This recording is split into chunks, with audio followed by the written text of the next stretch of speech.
جو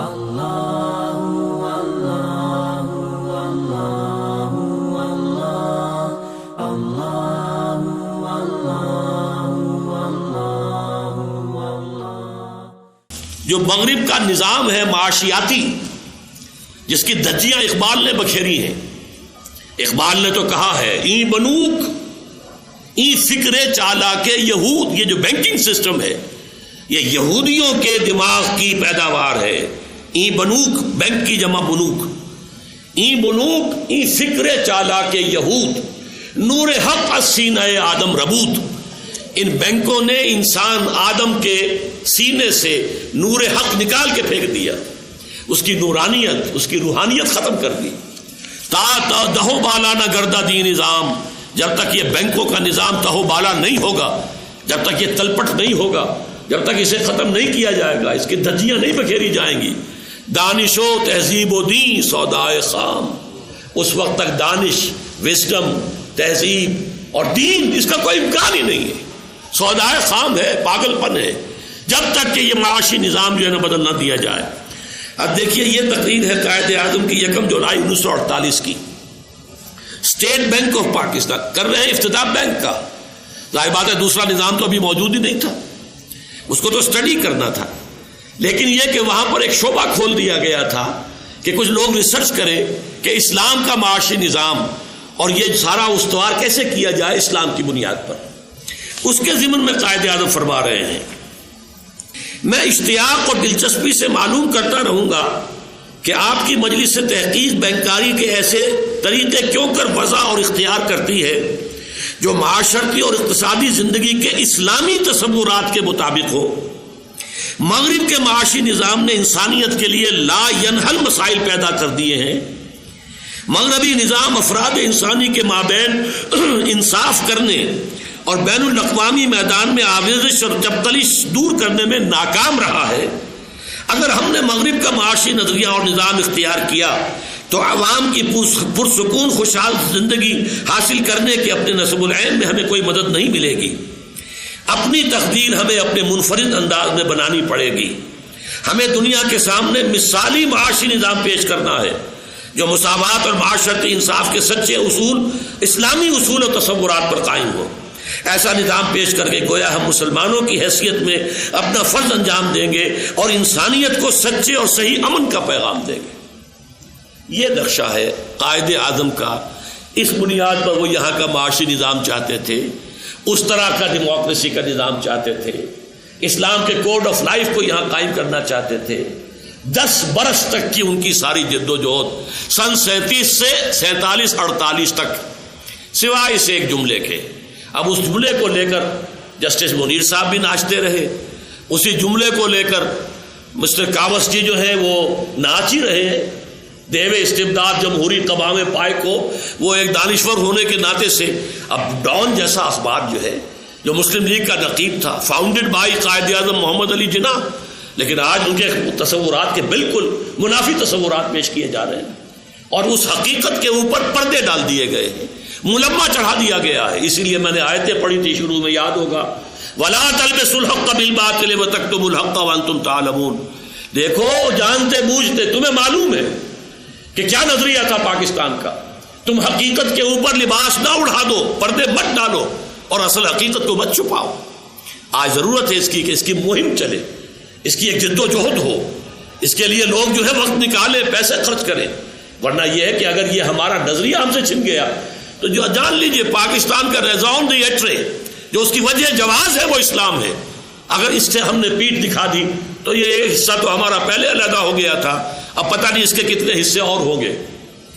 اڑائے کچھ ورق لالے نے، کچھ نرگس نے، کچھ گل نے، کوئی سندھو دیش، کوئی پختونستان، پختونخوا، کوئی کراچی کے اندر لیاقت پور قائم ہو جائے، واللہ عالم، اللہ نہ کرے، خاکم بدہن. لیکن اگر اسلام نہیں آیا،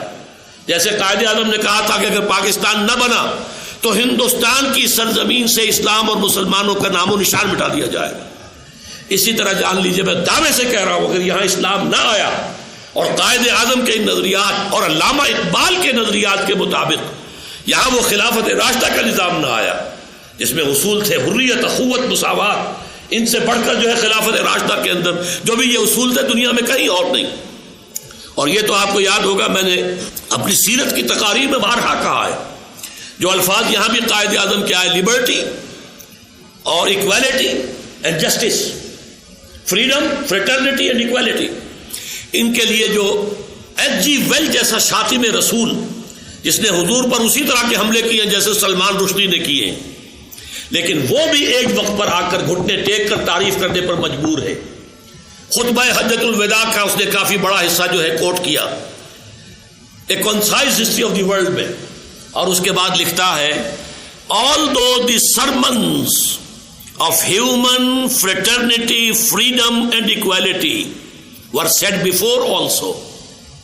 we find a lot of such sermons in Jesus of Nazareth، کہ اگرچہ انسانی حریت اور اخوت اور مساوات کے واعظ تو دنیا میں پہلے بھی بہت کہے گئے، عیسائی ہوتے ہوئے کہہ رہا ہے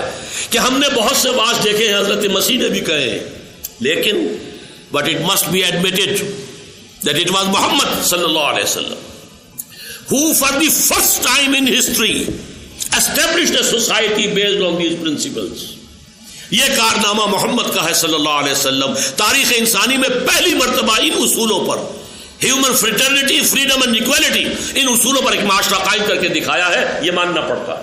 گھٹنے ٹیک کر گویا کہ اس نے یہ تحسین کا خراج ادا کیا ہے۔ البتہ یہ میں نوٹ کرا دیا کرتا ہوں، آپ بھی کر لیجئے، کہ اب جو کتاب ملتی ہے concise history of the world, وہ نئے آتھرز نے ایڈٹ کرتے ہوئے یہ جملہ نکال دیا، ان کے حلق سے یہ کڑوی گولی اتری نہیں کہ ایچ جی ویل نے یہ اچھی بات اور سچی بات کیسے کہہ دی، نکل جاتی ہے جس کے منہ سے سچی بات مستی میں، اس نے تو سچی بات کہہ دی تھی، لیکن اب نئے ایڈیٹرز جو ہیں ان کو ہضم نہیں ہوئی، نکال دی۔ لہذا کہیں آپ پرانی لائبریریوں میں سے، Punjab university library, Punjab library, public library, وہاں سے پرانا ایڈیشن لیجیے، اس کے اندر آپ کو یہ الفاظ ملیں گے جو میں نے آپ کو سنائے۔ مبادہ کہیں ایسا ہو کہ آپ کو نئے ایڈیشن میں جا کے دیکھیں نہ ملے تو آپ کہیں کہ میں نے کوئی غلط بات کہی ہے، اس لیے میں نے یہ آپ کو بتا دیا ہے۔ اس طور سے یہ جلسہ منعقد کرنا یہ در حقیقت ایک جد و جہد ہے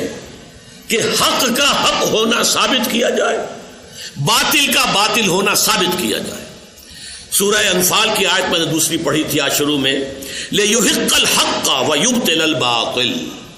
تاکہ حق کا حق ہونا ثابت کیا جائے، احقاق حق، اور باطل کا باطل ہونا ثابت کیا جائے، وَلَوْ كَرِهَ الْمُجْرِمُونَ، چاہے یہ مجرموں کو کتنا ہی ناپسند ہو۔ جو سیکولرزم چاہتے ہیں، قادیانی سیکولرزم چاہتا ہے، عیسائی سیکولرزم چاہتا ہے، پارسی سیکولرزم چاہتا ہے، کوئی ہندو اگر ہے تو سیکولرزم چاہتا ہے، وہ یہ نہیں چاہتے کہ یہاں اسلام کا نظام آئے، اور پوری دنیا نہیں چاہتی، یہودی نہیں چاہتا، امریکہ نہیں چاہتا، پوری دنیا میں اسلامی فنڈامنٹلزم کا خوف ہے، اور پاکستان سے بھی انہیں یہ خوف لاحق ہے کہ اگرچہ یہاں کی حکومتیں تو سیکولر قسم کی رہی ہیں، لیکن یہاں کے عوام کے اندر فنڈامنٹلزم کے جراثیم موجود ہیں، کسی بھی وقت یہ لاوا پھٹ سکتا ہے۔ لہذا وہ تو نہیں چاہتے، لیکن ہمیں تو حق کا حق ہونا ثابت کرنا ہے، لِيُحِقَّ الْحَقَّ وَيُبْطِلَ الْبَاطِلَ، اور باطل کا باطل ہونا ثابت کرنا ہے، وَلَوْ كَرِهَ الْمُجْرِمُونَ، چاہے یہ مجرموں کو کتنا ہی ناپسند ہو۔ اس تحریک میں اب آپ کو چاہوں گا کہ آپ بھی حصہ لیں۔ سب سے پہلی بات تو یہ کہ یہ ہماری تقریر جو ہے اس کا ویڈیو بھی بن گیا ہے، آڈیو بھی ہوں گے، یہ کثیر تعداد میں لوگوں تک پہنچائیے، اجتماع منعقد کیجیے، لوگوں کو بلائیے، کھانا کھلائیے، چائے پلائیے۔ حضور نے بھی پہلی مرتبہ جب دعوت دی تھی تو 2 مرتبہ بنو ہاشم کے لوگوں کو کھانا کھلایا تھا، کھلائیے کھانا، اور پھر یہ ویڈیو دکھائیے، اس لیے کہ صرف آڈیو سے بات نہیں بنتی، ویڈیو جو ہے ظاہر بات ہے 2 گھنٹے کی تقریر ہے، اس کو تو سننے کے لیے جو ویڈیو ہے اس کے ذریعے سے تو انسان سن سکتا ہے، اسے زیادہ سے زیادہ عام کرے۔ یہ تقریر انشاءاللہ چھپ بھی جائے گی، وثاق میں آ جائے گی، لیکن آڈیو اور ویڈیو یہ دونوں ذریعے بہت مؤثر ہیں۔ اس وقت ہمیں ذرائع ابلاغ کو استعمال کرنا چاہیے۔